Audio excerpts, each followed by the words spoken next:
नमस्कार, आप देख रहे हैं मिरर मीडिया। मैं हूं अनुपम कुमार। बढ़ते हैं आज की सुर्खियों की ओर।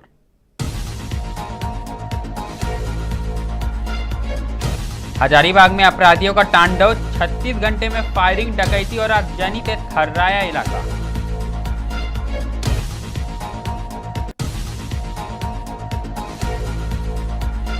सैलरी, बोनस व सुविधाओं की मांग पर बगोदर स्वास्थ्य कर्मियों का धरना, अस्पताल की सेवाएं ठप, मरीज हुए परेशान।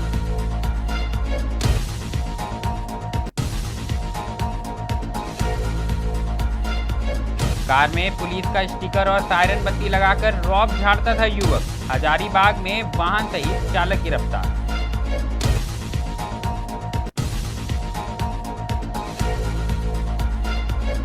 पानी नहीं, आग उगला हैंडपंप, बोकारो में मचा हड़कंप, जांच शुरू।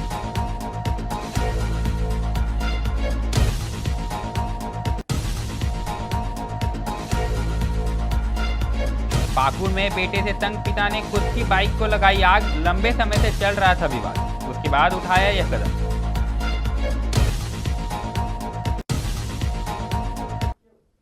अब खबरें विस्तार से। तो सबसे पहले बात हम हजारीबाग की करेंगे, जहां पिछले 36 घंटों से जिले में 3 गंभीर आपराधिक घटनाओं ने सनसनी फैला दी है। रविवार को जेवरात दुकान पर फायरिंग, सोमवार सुबह डकैती और देर रात बड़का गांव में सड़क निर्माण कंपनी की गाड़ियों को जलाने की घटना ने कानून व्यवस्था पर कई बड़े सवाल खड़े कर दिए।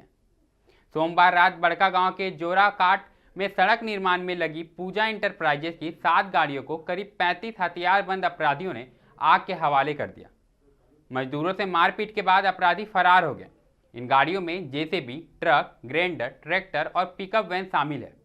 पुलिस ने मौके पर पहुंचकर हर एक बूंदी पर जांच शुरू कर दी है। हालांकि अब तक किसी भी संगठन ने इसकी जिम्मेदारी नहीं ली है। लगातार हो रहे वारदातों के कारण आम लोगों के साथ साथ निर्माण परियोजना से जुड़े मजदूर भी अब डरे हुए हैं। काम ठप हो गया है। पुलिस ने अपराधियों की तलाश तेज कर दी है। प्रशासन ने जल्द कार्रवाई का भरोसा दिलाया है। सीधे बोला 8:30 बजे अप्रोचली बोला कि कुछ लोग आए हैं, डीजल डाल दिए हैं और फिर कुछ लोग स्टाफ को मारपीट भी किया और उन लोग गाड़ी चला दिया। अप्रोक्सीमेटली 30-35 हथियार भी था। मेरे को जहाँ तक जानकारी है कुछ लोग के पास था। कितने का नुकसान हुआ होगा? अब इसमें 7 गाड़ी जली है, अब कितने का नुकसान होगा ये तो फिर वैल्यू के अनुसार बताएंगे। देखिए, ये जो सरकार जो है, हेमंत सोरेन की सरकार जो है, ये घटिया सरकार है। क्या कि इनकी जब से सरकार चल रहा है, इनकी एक न एक घटना होते रहे। जो अपराधी नहीं था वो आज अपराधी उठ के आ गया और बराबर घटना होते रहता है। हमारे भी एक गांव में घटना घटी, आज तक सरपंच की घटना घटी, लेकिन आज तक उसको खुलासा नहीं कर पाया यहाँ के हमारा जिला प्रशासन जो भी है। कि आज तक हम उनका घर परिवार अति बेदखल हो गया, लेकिन आज तक नहीं किया।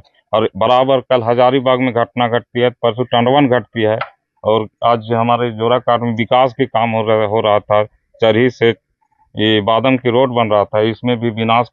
और हम लोग आज तक रोड के चलते हम लोग के कोई भी अच्छा से रिश्ता भी नहीं आता है। और जो रास्ता बन रहा था आज, वही रास्ता के सब गाड़ी घोड़ा को जितना है, 2 जेसीबी है, ढाईवा है, पानी टैंकर है, और ये क्या बोलते हैं ग्रेडर है, सबको आग के हवेले में रात में अपराधियों ने। अगली खबर गिरिडीह से आई है, जहां आउटसोर्सिंग स्वास्थ्य कर्मी संघ के आह्वान पर बागोदर सामुदायिक स्वास्थ्य केंद्र में सोमवार से आउटसोर्सिंग मेडिकल स्टाफ 7 सूत्री मांगों को लेकर अनिश्चितकालीन हड़ताल पर चले गए हैं। आज दूसरे दिन भी उनका हड़ताल जारी है। स्वास्थ्य कर्मियों का आरोप है कि उन्हें समय पर मानदेय नहीं दिया जा रहा, बोनस वर्षों से बकाया है और ईपीएफ, ईएसआई की सुविधा भी केवल कागजों तक ही सीमित रह गई। साथ ही सैलरी स्लिप भी नहीं मिलती है। वहीं हड़ताल की वजह से अस्पताल की ओपीडी, लैब जांच, एक्सरे और दवा वितरण जैसी जरूरी सेवाएं पूरी तरह से ठप पड़ी हुई है। केवल इमरजेंसी सेवाएं चालू है, लेकिन मरीजों को इलाज के लिए काफ़ी मशक्कत करनी पड़ रही है। स्वास्थ्य कर्मियों ने साफ कर दिया है कि जब तक उनकी मांगों को पूरा नहीं किया जाएगा, तब तक वह काम पर वापस नहीं लौटेंगे। जिला प्रशासन और स्वास्थ्य विभाग से हस्तक्षेप की मांग की जा रही है। हम लोग आउटसोर्सिंग से स्टाफ है, हम लोग को 6 महीना लगातार कर रहे हैं, लेकिन कोई सुनवाई नहीं दे रहा है। पेमेंट हम लोग को 6 महीना से, मतलब 4 महीना से इसी तरह से पेमेंट, रेगुलर पेमेंट नहीं करता है। 4 महीना में करता है तो किसी को देता है, किसी को नहीं देता है, इस तरह से। और किसी को देता है तो फिर काट काट के देता है। और 3 साल से हम लोग को मतलब बोनस भी नहीं दे रहा है। इसी तरह इसलिए हम लोग हड़ताल में बैठे हुए हैं, अनिश्चितकाल में बैठे हुए हैं। जब तक हम लोग को मान हम लोग को पूरा नहीं होगा तब तक हम लोग हड़ताल में बैठे रहेंगे। वेतन नहीं मिल रहा है और अभी जितना कर्मी लोग गया हुआ है हड़ताल पर, कभी 1 महीना का पैसा डालता है, 3 महीना का बकाया रहता है ना। और जिस टाइम पर बोला जाता है उस टाइम पर हम लोग का पेमेंट नहीं मिल पाता है। जब तक गौरव को फ़ोन करने के बाद ये धमकी मिलता है कि हम लोग को हटा दिया जाएगा, है ना। इसी तरह से सिविल सर्जन के पास भी बात हुआ था, तो अभी तक हम लोग को किसी तरह से कानूनी कार्रवाई नहीं किया गया। हजारीबाग के मटवारी इलाके में उस समय अफरा तफरी मच गई जब एक युवक ऑल्टो कार में नीली लाल बत्ती और पुलिस सायरन लगाकर सड़कों पर घूमता पाया गया। सूचना मिलते ही यातायात पुलिस ने तत्परता दिखाते हुए वाहन को पकड़ लिया। जांच के दौरान सामने आया कि कार में पुलिस का स्टिकर, सायरन और फ्लैशिंग लाइट लगी हुई थी। इतना ही नहीं, वाहन का रजिस्ट्रेशन भी फेल पाया गया। इससे पुलिस को शक हुआ कि युवक इसका इस्तेमाल लोगों को भ्रमित करने और भय फैलाने के लिए कर रहा है, जिसके बाद उस पर कार्रवाई की गई। बोकारो से एक हैरान करने वाली घटना सामने आई है, जहां बोकारो के अमलाबाद ओपी थाना क्षेत्र में एक गांव में चापाकल से पानी की जगह अचानक आग निकलने लगी। जैसे ही लोगों ने चापाकल से आग की लपटें देखी, इलाके में अफरा तफरी का माहौल हो गया। लोग डर के मारे घरों से बाहर निकलकर भागने लगे। सूचना मिलते ही मौके पर पहुंची पुलिस ने जांच की। जांच में ONGC पूर्वोत्तर से फाइटर्स को भी बुलाया गया। कड़ी मशक्कत के बाद आग पर काबू पाया गया। प्राथमिक जांच में मीथेन गैस के रिसाव को हादसे की वजह बताया जा रहा है। इसी बीच इलाके में ONGC का मीथेन गैस प्लांट भी है और इससे पहले भी ऐसे मामले आ चुके हैं। इस बार किसी की जान माल की नुकसान की खबर नहीं है। फिलहाल एक जांच टीम बनाई गई है जो इस घटना को पूरी तरह से जांच कर रही है।